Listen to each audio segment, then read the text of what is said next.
Here's how to stop overthinking. By far, the easiest way is by use of propitious questions. If you don't know what propitious is, I'll explain to you what it means and what propitious questions are, but you may not even know what overthinking actually is. When you're overthinking, it's actually underthinking because you're only thinking in the negative. For instance, if someone didn't call you back, and you're like, man, it's already been an hour. Now it's been an hour and a half. They haven't called me back. And you start doing what you call overthinking. All you're doing is thinking negatively. Maybe they don't like me. Maybe they're doing it on purpose. Maybe they're trying to get back at me. Maybe they hate me. Maybe they're trying to prove a point. Maybe they have other friends that they like more than me. And everything is negative, negative, negative. Specifically, it's detrimental to you.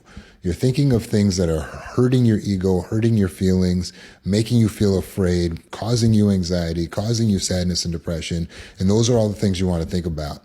You're wanting to think about those things are because of the human predisposition to focus on the negative, because the negative are the things that are potentially dangerous to us. It is detrimental thinking. It is not overthinking. It's actually underthinking.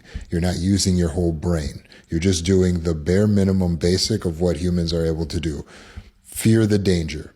This is like acting like a squirrel or an ant.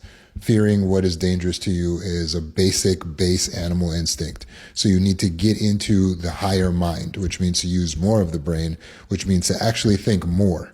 So you have to pause and meditate and ask yourself, wait a second, I'm thinking all of these negative, detrimental thoughts.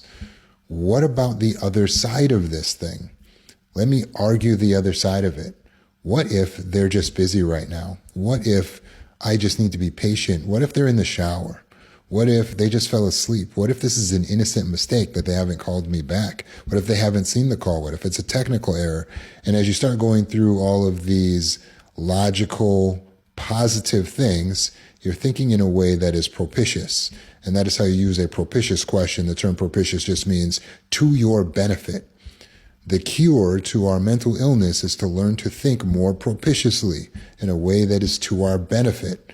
So ask yourself questions that are beneficial in every situation, beneficial to you, that build up yourself, your ego.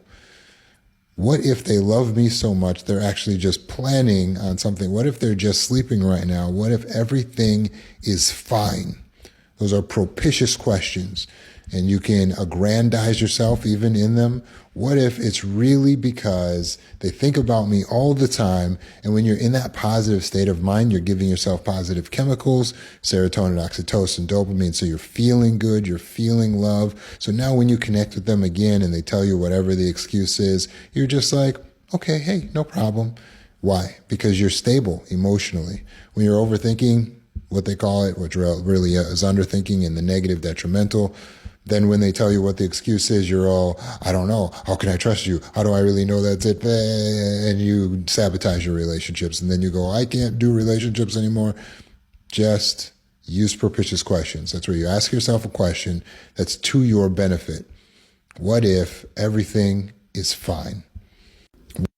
All works out to my benefit.